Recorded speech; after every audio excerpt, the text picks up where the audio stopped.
Happy Wednesday, everyone. We've got big news this week. We've finally moved into a new office at the Crate. So if you are in Hamilton, please come and have a coffee with us. And it's also been a really busy couple of weeks when it comes to AI. So I'm going to do a really quick run through of different tools that have either updated or appeared since the last video. And before that, we've got a workshop coming. So we'll do a marketing plan and execute the marketing plan, improve it, and analyze the results using AI. So that's going to be a two-part workshop. First one will be this coming Monday, 2 p.m. at the Crate. We might video it and do a on-demand version of it, but at the moment it looks like we're just going to do a face-to-face session with a few people. So if you're interested, send us a message using the message button.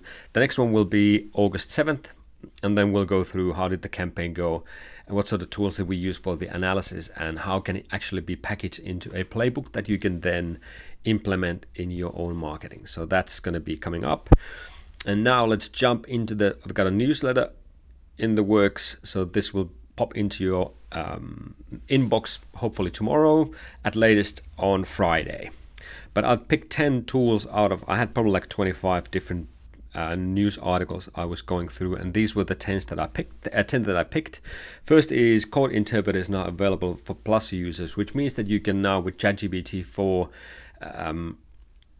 if you have the Code Interpreter selected, you can upload images, you can upload data, you can upload PDFs and ask ChatGPT information about that. I tested it out quickly and compared it with Claude 2 and a Google Bot, and they all have their pluses and minuses. I think we need to do a comparison video. But when it comes to analyzing data, for example, I think Claude 2 was the one that performed the best.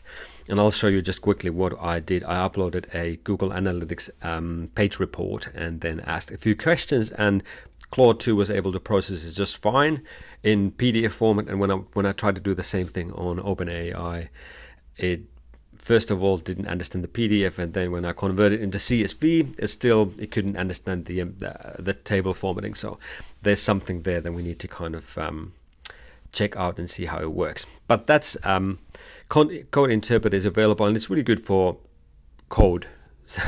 I find that compared to Bart, for example, Code Interpreter is actually pretty good for coding related things. And authors are suing OpenAI, so they're claiming, and I think it's true, OpenAI was using pirated books as a learning material.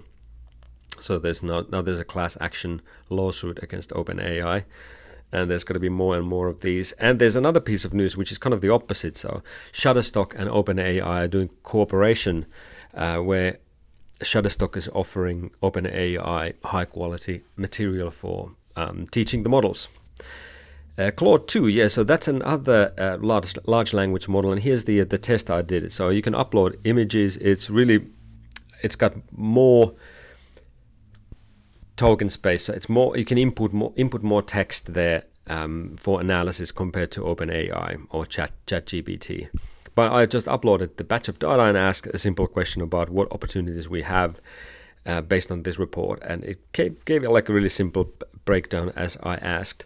And I want to do more in-depth comparison, because this looks like it's really promising, competitive for OpenAI, and it's free. So at the moment I'm paying for the Plus subscription, so anything free is always tempting. We have Elon Musk giving a little bit more information about the XAI, Understand the Universe. So this will be really interesting. He's got big names in his team, so there's something big coming out of this one. I have no idea what it is yet.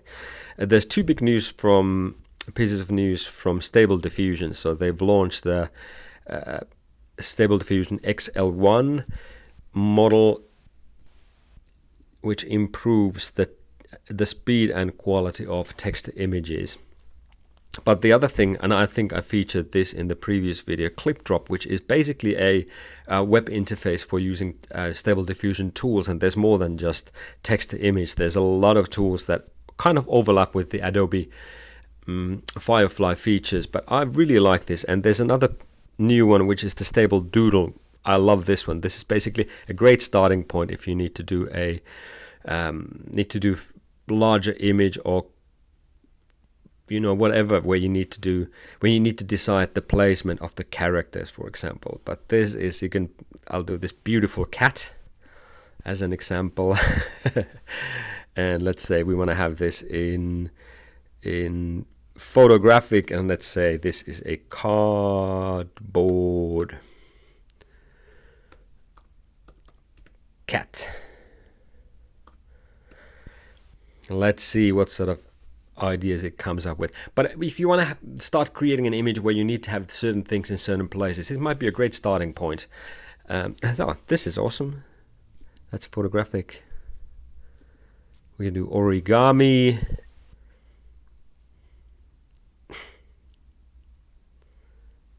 So there's so many things you can do with this, and this is full of different tools. So we use the image upscaler. We used the uncrop feature last time, and like I mentioned, the Stable Diffusion XL. You can test it out here as well. I think it's still in kind of beta phase where they are testing it in the Discord channel, but it is going to be published here as well. And this is super cheap compared to the features that you're getting. It's $8 per month for pro features, which gives you priority when it comes to rendering and likes of that. And then we have a couple of news from this is a big one. So Shopify AI Assistant. So Shopify has launched Sidekick, which allows people to not just generate stuff for their shops, so text and images. It's also creating pages and analyzing data. So it's really seems like it's a very natural way of interacting with your e-commerce platform. So I'm excited about the fact that you can do both data analysis and content creation in the same place. So I'm definitely going to be doing a workshop on that. If someone is interested, please let me know.